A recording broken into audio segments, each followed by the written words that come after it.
Senator Webb, in 2006, you called affirmative action state-sponsored racism.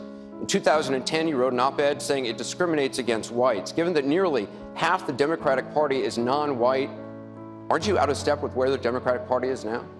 No, actually, I believe that I am where the Democratic Party traditionally has been. The Democratic Party, and the reason I decided to run as a Democrat, has been the party that gives people who otherwise have no voice in the corridors of power a voice. And that is not determined by race. And as a clarification, I have always supported affirmative action for African Americans. That's the way the program was originally designed because of their unique history in this country with slavery and the Jim Crow laws that follow.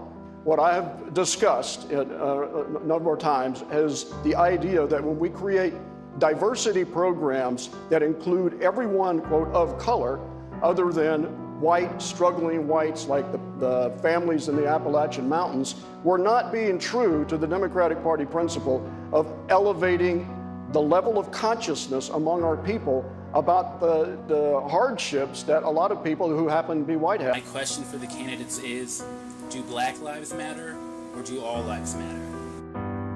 The question from Arthur in Des Moines is, do Black lives matter or do all lives matter? Let's put that question to Senator Sanders. Black lives matter.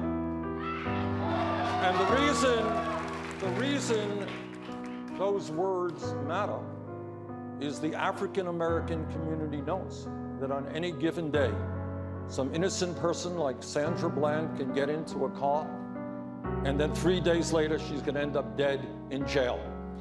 Or their kids are going to get shot. We need to combat institutional racism As the from top President to of the bottom. United States, every life in this country matters.